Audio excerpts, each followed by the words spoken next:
Félix Tshisekedi invite les Congolais à l'unité pour parvenir au développement. Un message du couple présidentiel transmis à l'occasion de la fête de Noël célébrée ce 25 décembre. Les retraits du M23 de Kibumba visent à distraire les Congolais. Dans un communiqué rendu public, les FARDC dénoncent une stratégie des terroristes ayant pour but d'occuper cette fois le territoire de Massissi.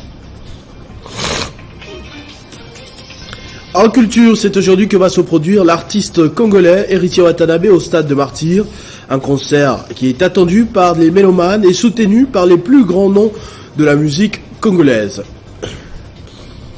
Mesdames et messieurs, bonjour et joyeuse fête de Noël. À l'occasion de la fête de la Nativité du Christ célébrée ce 25 décembre, le couple présidentiel a présenté ses vœux à tous les Congolaises et Congolais pour l'année 2023 qui va commencer dans quelques jours. Félix Tshisekedi a invité chacun à cultiver l'amour et l'unité sans lequel le Congo ne pourra se développer. Très chers compatriotes, l'année dernière, à la même période, nous étions encore là pour vous souhaiter une belle et heureuse année 2022. Maintenant que celle-ci tend vers sa fin, c'est le moment propice pour dresser un bilan. Il y a certainement eu de bons et de moins bons moments, des réussites et des échecs, des hauts et des bas. Cependant, l'espoir est toujours permis, il n'y a aucune fatalité. En effet, vous avez peut-être versé une larme au courant de cette année. Fut-elle de joie ou de peine, la bonne nouvelle est que l'Éternel nous donne l'occasion de faire mieux. Ce que nous n'avons pas pu atteindre en 2022, nous pourrons l'atteindre en 2023. Cette année qui arrive à grands pas sera marquée par plusieurs événements, au nombre desquels il y aura la visite du pape François, l'organisation des Jeux de la francophonie et surtout les élections en fin d'année. Il nous faut la débuter avec sérénité, foi, solidarité, courage doublé de patriotisme. Alors que nous étions engagés à promouvoir le savoir-vivre et la solidarité pour que nos frères et sœurs sur toute l'étendue du territoire national puissent vivre heureux, des ennemis de la paix et de la concorde se sont de nouveau levés, semant pleurs, morts et désolation sur leur passage. Nous rendons un vibrant hommage aux nôtres qui ont perdu la vie, et nous gardons une pensée pour tous nos compatriotes déplacés de guerre qui vont devoir passer les fêtes dans des conditions difficiles. Les forces armées de la République démocratique du Congo ont déclaré qu'il s'agit d'un leurre. En ce qui s'agit du retrait du M23 de Kibumba, il s'agit d'un leurre pour distraire les Congolais avec l'intention manifeste d'occuper la cité de Massissi. Pour l'armée loyaliste, ces retraits constituent une simple opération de publicité. Elle affirme que ses positions dans les parcs de Virunga ont été attaquées vendredi par des hommes du M23 qui s'est retiré de Kibumba. De la République démocratique du Congo porte à la connaissance de l'opinion que les désengagements annoncés avec pompe des terroristes M23 appuyés par les forces de défense du Rwanda est un leurre et une simple opération de publicité pour distraire les Congolais et la communauté internationale. Toutes les unités désengagées de Kibumba, au lieu de regagner leurs positions initiales de Sabignon conformément aux décisions du mini-sommet de Luanda du 23 novembre 2022, prennent une autre direction pour renforcer les positions de Tongo, de Kishiché et des Bambous avec l'intention manifeste d'occuper les territoires de Massissi.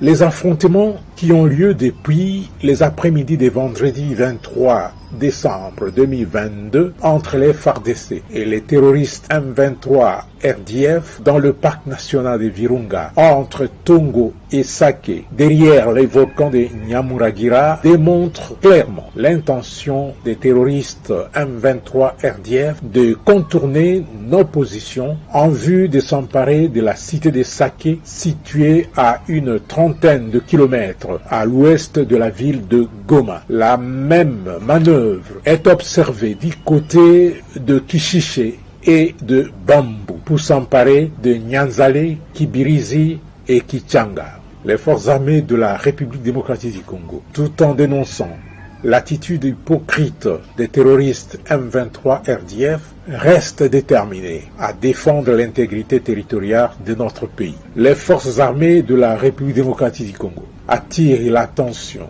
de la force régionale et de la communauté internationale face à la fourberie des terroristes M23 RDF habitués à fouler aux pieds tous les accords signés. Le gouverneur militaire de Luboya Kachama a présidé une réunion avec les commandants des grandes unités, question d'évaluer la situation sécuritaire, opérationnelle et donner des nouvelles instructions et orientations pour assurer la sécurité de la population, mais aussi traquer tous les groupes armés réfractaires au processus de paix. Les gouverneurs militaires et commandants des opérations en Ituri, lieutenant-général Luboya Kanchama, a tenu un briefing opérationnel à l'intention de chefs du corps en charge de la défense et la sécurisation des grandes agglomérations, notamment la ville de Bounian, chef-lieu de province. Au cours de cette séance, 4 points étaient inscrits à l'ordre du jour, à savoir la situation des Katanga, Angaldé et Walendu Wati, en territoire de Mahagi, où il s'observe des affrontements entre la milice Zahir et Kodeko avec des représailles et tueries des populations innocentes. Un autre point épinglé, les opérations en cours sur l'axe Komanda en territoire d'Irumu et Mambasa contre les ADF où les forces armées ont eu l'ascendance sur l'ennemi. Le PDDRCS, la traque des bandits armés et le détenteur illégaux d'armes dilués au sein des communautés aux terres d'insécurité en Ituri. Et l'appel à la mobilisation générale lancée par le commandant suprême de forces armées, Félix Tshisekedi Tshilombo, où en ce jour, plus de 1000 jeunes Congolais vivant en Ituri sont déjà dans la province de Chopo à Kisangani, zone de transit pour leur formation militaire, ont constitué d'autres points évoqués dans cette évaluation de la situation sécuritaire actuelle. Chacun, en ce qui les concerne, a reçu les instructions claires émanant du commandant des opérations militaires, lieutenant-général Luboya Kanchamadjoni, dans l'accomplissement de leur mission. Dans le même cadre, le commandant 32e région militaire a rendu compte de la mission de pacification et cohabitation pacifique effectuée à Solenyama dans le territoire d'Irumu. Les étudiants de la ville de Kinshasa ont manifesté devant l'hôtel du gouvernement. Ils réclament la mise en circulation des bus Transacademia et demandent au président de la République de s'impliquer personnellement pour une effectivité immédiate de ce projet qui n'est toujours pas opérationnel. Pourquoi Transacademia n'est toujours pas opérationnel depuis son lancement par le chef de l'État en janvier dernier, raison de la manifestation des étudiants qui accusent le ministre des Transports, Chéribin Okende, d'être à la base du blocage. Ils en appellent à l'implication du président de la République pour la mise en circulation effective de ces bus. Nous, étudiants de la ville-province de Kinshasa, constatons avec regret la manœuvre au niveau de l'effectivité des projets Transacademia. Après 337 jours de lancement du projet et 41 jours de la nomination de l'équipe du conseil d'administration par le chef de l'État, président de la République, Félix Tshisekedi, rien ne semble accélérer les choses. Nous condamnons fermement ce blocage orchestré par le ministre Chéribin Okende qui ne veut pas rendre effective la circulation de nos bus Transacademia. Nous demandons au président de la République, chef de l'État Félix Tshisekedi, d'avoir un œil regardant face à cette situation. Nous appelons nos camarades étudiants de rester mobilisés pour continuer à mener des actions jusqu'à mise en circulation de nos bus Transacademia. À noter que ces bus visent à résoudre le problème des mobilités qui gangrène le secteur de l'enseignement supérieur et universitaire en RDC, comme promis par le président Tshisekedi aux étudiants lors de sa visite à l'Université pédagogique nationale le 5 mai 2021. Après Fally Ipupa, il y a quelques semaines, Héritier Watanabe livre ce dimanche le concert de sa vie. Place Stade de Martyrs, ce dimanche de Noël, des fans s'y réunissent par milliers pour écouter l'ancien de Wenge Musica Maison Mère, actuellement avec 2 albums solo sur le marché. À 40 ans, Héritier Watanabe a rendez-vous avec l'histoire. Le chanteur promet un spectacle explosif. Il est déterminé à relever l'un des plus gros défis de sa carrière, celui de remplir le stade de Martyrs. Mi-ange, mi-démon, son dernier album et quelques chansons bien auparavant feront vibrer les Congolais dans un concert où il promet également de l'ordre et beaucoup de belles surprises. Ce journal est terminé, je vous en rappelle tout de suite les principaux titres.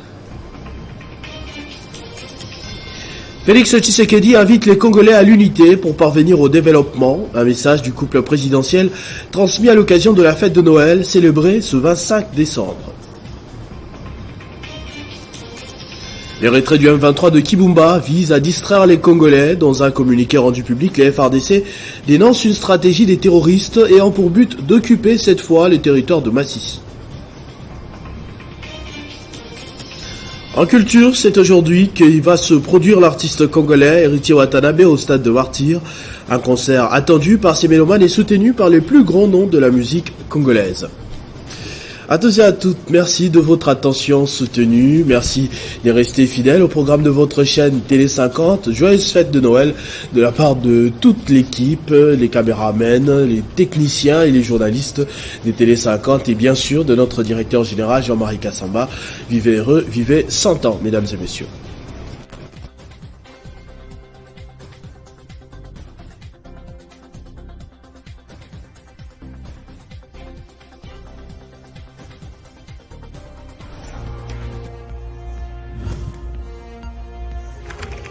L'actualité reste incontinue.